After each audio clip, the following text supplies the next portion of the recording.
काल में जो सबसे बड़ी, देखिए बहुत कुछ नुकसान हुआ, हमारा देश का नुकसान हुआ, दुनिया का नुकसान हुआ, लेकिन एक जहाँ चूंकि हम सब यहाँ रचनाकार बैठे हैं, कोरोना काल की ये सबसे बड़ी देन शायद है कि मतलब मेरे जैसा व्यक्ति, मतलब कैसे जो कम से कम 3 दशक तक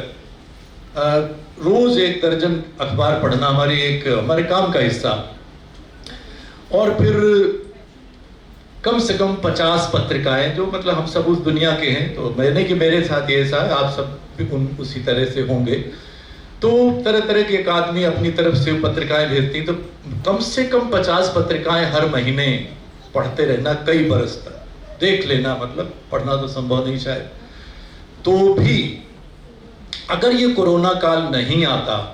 और ये ऑनलाइन कार्यक्रम नहीं होता है, तो मैं भी कम से कम सैकड़ों कवियों को, जो सचमुच के कवि हैं, जो सचमुच, ये सचमुच पे इन्वर्टेड कामा लगा लीजिए, जो सचमुच के कवि हैं, तो नहीं जान पाता। इतना जान लेते कि हाँ भाई वो भी एक कवि हैं, जैसे साथ बैठे हमारे प्रेम बिहारी मिश्रा जी, मैं जानता था कि भाई ये कवि हैं, इनकी क्योंकि इन्होंने संस्थान में बुलाया, कुछ सुन लिया तो मुझे मालूम था, लेकिन मुझे ये नहीं पता था कि प्रेम बिहारी मिश्रा जी गीत भी लिखते हैं, गजलें भी लिखते हैं, ये तरह तरह के, मतलब कितना लिखते हैं और कितना अच्छा लिखते हैं। खाली यही नहीं, एक उदाहरण बताया मैंने, देश भर के कितने ही रचनाकारों से, उनकी रचनाओं से परिचय हुआ, और उसमें हमारे नरेश चंद्र जोशी जैसे उनका योगदान, साथ ही साथ बहुत सारी संस्थाओं ने ये काम किया, और एक तरह से ममता जी,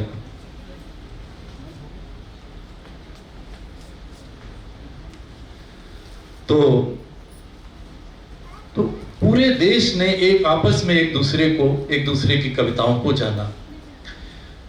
तो आज जो है, मुझे लगा कि ये सबसे अच्छा अवसर है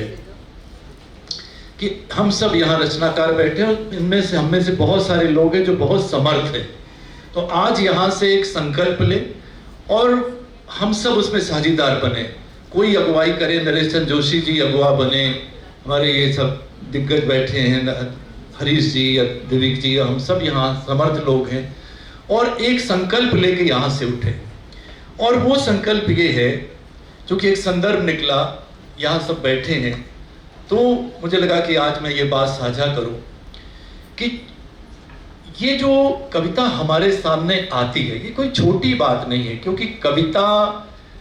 पीढ़ियां संवारती है, पीढ़ियां बनती हैं। हमारे जो भी क्या होता है कि समाज में कुछ गलत हो रहा है, दुनिया में गलत हो रहा है, देश में गलत हो रहा है, तो एक कविता ही आवाज उठाती है। बहुत सारी राजनीति भूल सकती है, राजनीति गरीबी हटाओ का नारा कभी दिया था, उसके बाद ठीक है एक नारेबाजी चल जाती है, लेकिन जो सच्चा कवि, फिर वहां पे बात कर रहा हूं, पर ये सचमुच पे बहुत इन्वर्टेड कॉमा लगाए रखिएगा, वो हमेशा जो है उस सामाजिक सरोकारों से, तमाम जो जिनकी कोई आवाज नहीं है, उनकी आवाज बनता है वो कवि। तो सच्ची कविता हमेशा उन पर ध्यान रखती है, बाकी कोई भूल जाए, राजनीति भूल जाए और लोग भूल जाए। तो ये जो मैं संकल्प की बात कर रहा हूं, वो ये है कि जो कविता लोगों तक पहुंच रही है, वो सौभाग्य से वो समय, थोड़ा सा मैंने थोड़ा सा देखा है, जब ये जो मंच पे जो कवि जाते थे, या मंच पे जो कविता होती थी, वहां श्रेष्ठ रचनाएं होती थी, और रात भर कवि सम्मेलन चलते थे। तो सिलसिला बिगड़ना तो शुरू आगे चल के होते ही गया, लेकिन इतना बदलाव तब भी नहीं हुआ था। जैसे मैं